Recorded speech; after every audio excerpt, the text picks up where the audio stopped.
नमस्कार, this is Biplab शील from inspiring Biplab. आजकेर गल्प हेनरी एंड टम। हेनरी और टम होच्छे दुई भाई, तारा एके अपरेर विपरीत। हेनरी যতটা দুষ্টুমি করে টম ঠিক ততটাই শান্ত। তাদের বাবা মা দুজনই শহরে চাকরি করে। একদিন তার বাবা মা বলছে হেনরিকে ডেকে, হেনরি তুই তো বাড়ি বড় ছেলে, টম তোর ভাই, আমরা যদি না থাকি তাহলে টমের দায়িত্ব, টমকে দেখাশোনা করার দায়িত্ব কিন্তু তোর। হেনরি বলছে কোনো ব্যাপার না বাবা মা, তোমরা কোথাও কি যাবে? বলছে না, পরে 2 দিন পরে তোকে জানাবো, এখনও কনফার্ম হয়নি। ঠিক আছে। হেনরি স্কুলে গেছে এবং স্কুলে শুনতে পারলো যে সামার ভ্যাকেশন 2 দিন পরেই চালু হবে। ও ভাবলো মা বাবাও থাকবে না, আমি আর টম এই সামার ভ্যাকেশনে আগে যদি কিছু টাকা উপার্জন করতে পারি তাহলে সামার ভ্যাকেশনটা আমার দারুণ যাবে, কুল যাবে। ও এই ভেবে বাড়িতে ফিরে আসলো। বাবা মাও চাকরি থেকে, যেখানে সার্ভিস করে সেখান থেকে ফিরে আসলো এবং বললো, হেনরি আমাদের ট্রাভেলটা কনফার্ম হয়ে গেছে, আমরা 2 দিন পরে একটা জায়গায় যাব অফিসিয়াল কাজে, তুমি কিন্তু তোমার ভাইকে দেখে রাখবে জাস্ট 2 দিনের জন্য। হেনরি তো মনে মনে এত খুশি বলতে পারবে না কাউকে। বলছে মা বাবা তোমরা একদম নিশ্চিন্তে যাও, টমের দায়িত্ব আমার, আমি এই বাড়িটাকে দেখে রাখবো।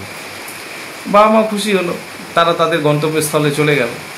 হেনরি এবার পাইচারি করছে আর ভাবছে কি করে টাকা কামানো যায়। সেই সময় তাদের গ্রামের মধ্যে দিয়ে একদল মেষ পালক যাচ্ছিল এবং বলছিল ভাড়া পাওয়া যাবে, ভাড়া পাওয়া যাবে, এরকম করে চিৎকার করছিল। তো ওর কানে এই শব্দটি যায়, বলে আরে 2 দিনের জন্য যদি ভাড়া দিয়ে কিছু টাকা কামানো যায়। ও দরজা খুললো, দেখলো 2 জন মেষ পালক, প্রায় মানে অনেকটা ছোট বড় মেষ, মেষ মানে হচ্ছে ভেড়া, ভেড়া নিয়ে দাঁড়িয়ে আছে ওদের বাড়ির সামনে। বলছে দাদা আপনার এখানে ভাড়া পাওয়া যাবে? বলছে ভাড়া তো পাওয়া যাবে, কিন্তু 2 দিনে এত টাকা দিতে হবে। মেষ পালকরা রাজি হয়ে গেল। এবার কি করলো, যতগুলো ভেড়া ছিল সব হেনরি তার নিজের বাড়ির ভিতরে ঢুকিয়ে দিল।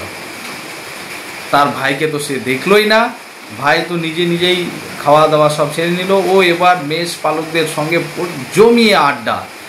ভেড়া এখানে পেচ্ছাপ করে দিল, এখানে পায়খানা করে দিল, এরকম পুরো ঘরটাই উচ্ছিনে গেল।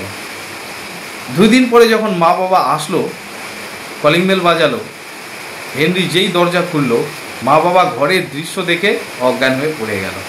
এটাই হচ্ছে হেনরির কৃতিত্ব।